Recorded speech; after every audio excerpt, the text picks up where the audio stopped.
Hello students, this is what the syllabus of the system modeling and simulation. So the third module, random number generation and random variate generation till acceptance rejection technique we have discussed, right? So all the topics from module number 3 I have covered. Module number 2, some of the topics are pending. I will be covering that. So queuing model, the basic things we have seen. Rest of the part I will be covering soon. Okay. Parallel I will be covering the input modeling as well. Check module 4. So module 4, which contains two part, input modeling and estimation of absolute performance. So estimation of the absolute performance, its continuation is there at module 5 along with verification, calibration as well as validation. You can find some theory concepts over there. So input modeling, which contains data collection, identifying the distribution with data, parameter estimation, okay, goodness of fit tests. Then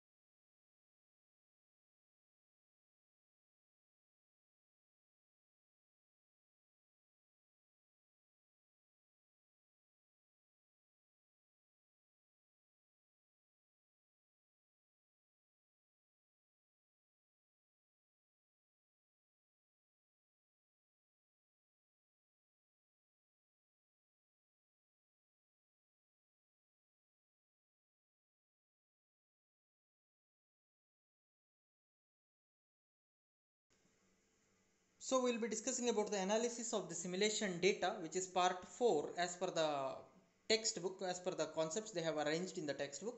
So chapter number 9, input modeling, which is the fourth module for us. So it is there. You can go through the page number 267 to 68. You can go through. So fourth module, let us see the basic concepts. Input models provides the driving force for simulation model. In the simulation of a queuing system, typical input models are the distributions of time between arrival and service time. For an inventory system simulation, so these are the topics we have discussed in the first module, right? Input models include the distribution of demand and the load time. For the simulation of a real reliability system, the distribution of time to failure of a component is an example of the input model. Fine. They are mentioning the chapter through three concepts, two and three concepts. You are supposed to recall that dump truck problem and queuing system, that grocery store problems and all. You are supposed to recall the things. Okay. In the real world simulation applications, however, coming up with appropriate distribution for input data is a major task from the standpoint of time and resource requirement. Regardless of the sophistication of the analyst, faculty models of the input will lead to outputs whose interpretation could give rise to misleading recommendation. There are 4 steps in the development of a useful model of input data. As I said you earlier, which contains some of the theory topics. So this is a purely theory concept. So for input modeling, there are 4 steps. Okay, in development of a usable input model. The first one is collection of the data, right? Collect data from the real system of interest. This often requires a substantial time and resources commitment, of course. Requirement analysis phase also involved over here, so it needs some substantial time as well as resource requirement or commitment. Unfortunately, in some situations, it is not possible to collect the data. For example, when a time is extremely limited, or when the input process does not yet exist, or when a laws or rules prohibit the collection of the data. Okay, so these are the other scenarios where those scenarios can restrict us from collecting the data. One is time constraint, other one is due to other limitations like rules and regulations, guidelines. Okay, so those criterias may restrict us to collect the or gather the necessary data. When data are not available, expert opinion and knowledge of the process must be used to make the educated guesses, right? When input data, the data are not available due to time constraint or due to rules and regulations or laws. In that cases, what you are supposed to do?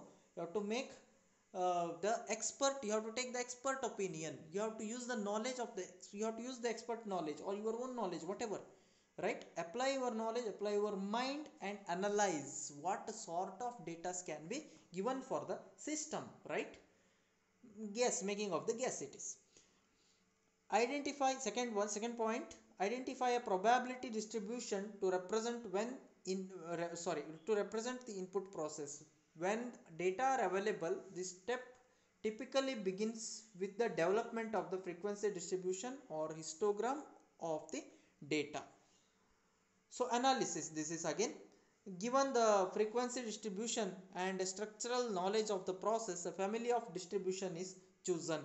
In the previous chapter, different types of distribution we have discussed, right? With respect to random number generation, you are asked to recall it once again. Several well-known distributions are often provided good approximation in practice. Let us see them with respect to the examples and choosing of the parameters and distribution function and so on. Go to the next point. Choose parameters that determine a specific instance of distribution family. When data are available, these parameters may be estimated from the data. Fine. This is for the available data. And fourth point, evaluate the chosen distribution and the associated parameter for goodness of fit. Goodness of fit may be evaluated informally via graphical method or formally with the help of the statistical test. The chi-square test and the Kolmogorov-Smirnov test, part of the frequency test, they are, right? Recall the concepts we have studied in the previous chapter. They are the standard goodness of fit test. Goodness of fit test, it is also called as frequency test, right? They are the part of the frequency test, both chi-square test as well as the Kolmogorov-Smirnov. If not satisfied with that chosen distribution is a good approximation of the data, then the analyst returns to the second step. So this is, we are in the fourth step, right? Choose a different family of the distribution. Fine. At step number 2, you are supposed to choose the distribution, right?